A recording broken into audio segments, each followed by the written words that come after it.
I'm Soma. I don't rush through games, I take my time with them. So when I talk about games, I talk about them properly. I just finished 100% in Cairn, and for me 100% means all achievements. After completing more than 190 games to 100%, I've learned what feels rewarding and what doesn't. Cairn is a game that really shows what the difference looks like. At first glance, Cairn is very mechanical. It is slow, methodical climbing game where every move you make matters. You have to position your limbs in appropriate holds, otherwise you will tire out and eventually fall down. Every climb section needs to be calculated at least a couple of steps in advance, therefore dynamic of preparation and execution is important at all times. It is a very physical and slow-paced game, and it requires you to stay focused. But at the same time, it feels very relaxing. And what surprised me the most? It has some quite compelling storytelling as well. Now, I liked Cairn from the very beginning. The art style immediately stood out to me, and the climbing felt like it required real skill, but without being overwhelming. It struck a really nice balance where the mechanics felt engaging without becoming frustrating. I think the game has a very strong learning curve, because the climbs do get more difficult over time, but I always felt like I was improving at the same pace. Because of that, the experience stayed consistently enjoyable from start to finish. There were only a few moments where the game became a bit frustrating, usually when I lost around 20 minutes or so progress after a fall, and honestly that was at my own fault because I kept forgetting to use pythons and just fell down after getting too tired, but I didn't forget them by accident. The atmosphere of the game is incredibly engaging, and climbing almost starts to feel like kind of a meditation. At the same time, it's a challenge, but also a part of a larger cycle. There's something really mesmerizing about it. The game also has some additional survival systems that add another layer to the experience. As you climb, you can find different consumables, and whenever you set up camp and save your progress, you can prepare meals and drinks. These systems help you keep Ava, which is the main character, alive by managing health, hunger, thirst, and cold. You will be handling them through consumables, and you can also recover health by resting at the camp. Now, if you find recipes, you can craft more advanced meals, which gives Ava some temporary bonuses, and those become especially useful during some of the more difficult climbing sections of the mountain a bit later on in the game. Now, what surprised me the most was the underlying story. I came in expecting a really good climbing game, and I definitely got that, but there was a lot more depth than I expected. You gradually learn about the world by finding notes left behind by other climbers or by people living in the mountain, and I really liked how naturally the story unfolds through exploration. I also think this is kind of a story where different players might take different meanings away from the story. For me personally, climbing the mountain felt like a parallel to living itself, something that seems to carry a deeper meaning in Ava's life. And I think that's especially present in one of the endings of the game. When it comes to getting 100% achievements in Cairn, I actually think this is one of the games where completion can feel pretty natural, if you're the kind of player who likes exploring. A lot of the achievements come through discovering optional routes, meeting characters, or interacting with the world in ways you might already be doing anyway. That said, it's still very easy to miss things, especially in a blind playthrough. Some encounters and routes are pretty out of the way, so I definitely recommend using either a guide or at least checking a list of missable achievements before you start the game.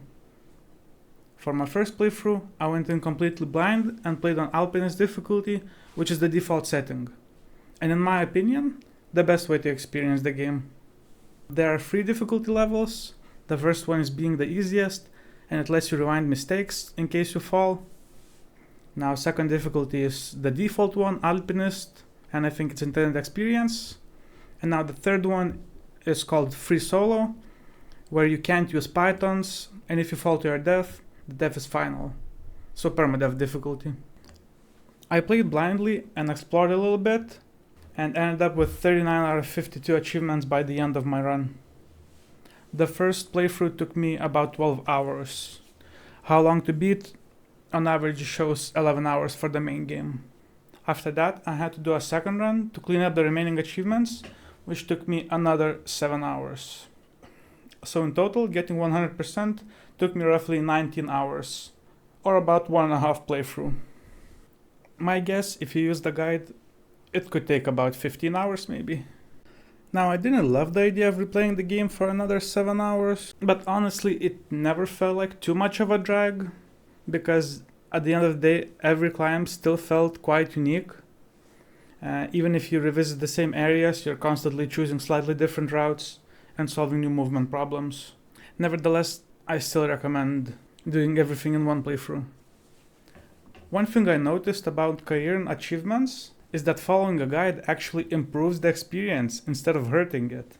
Descriptions don't really spoil anything meaningful, and if you go for 100% in a single playthrough, you learn more about the world, meet interesting characters, discover optional paths, and see content that's very easy to miss otherwise. And that's probably the main reason I think Cairn is worth 100%ing in your first playthrough.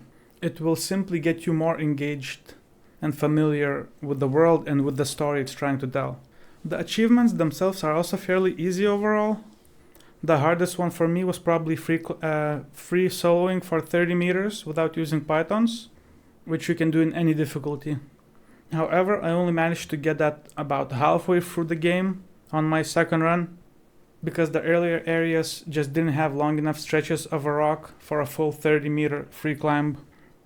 And most importantly, Cairn is one of those games where going for 100% doesn't just add playtime, it actually helps you appreciate the world a lot more. Another thing I'd like to highlight is the ending is so beautiful, and I think that's the perfect word to describe it. I don't want to spoil anything else, but man, it's so good. So overall, who would I recommend Cairn to? I think Cairn is a great fit for players who enjoy exploration and methodical gameplay. If you like taking your time, learning mechanics, and gradually mastering a system, there's a very good chance you'll enjoy what Cairn has to offer. The climbing requires attention and careful decision making, and the game rewards patience over speed. However, there are a couple of things that might not appeal to everyone. If you plan on exploring a lot, especially on a blind playthrough, AOS movement speed can feel quite slow, especially when you're walking between climbing sections or exploring the caves. Also, this is not the kind of game you can play half focused in the background. Climbing requires your full attention, and mistakes can cost you a lot of progress. So players looking for a more relaxed experience might find it frustrating. But if you enjoyed focus, skill-based gameplay, and exploration, the game is definitely worth trying. In the end, I really enjoyed my time with Cairn, especially as completionist. It's a game that rewards patience and mastery, and reaching 100% felt genuinely meaningful.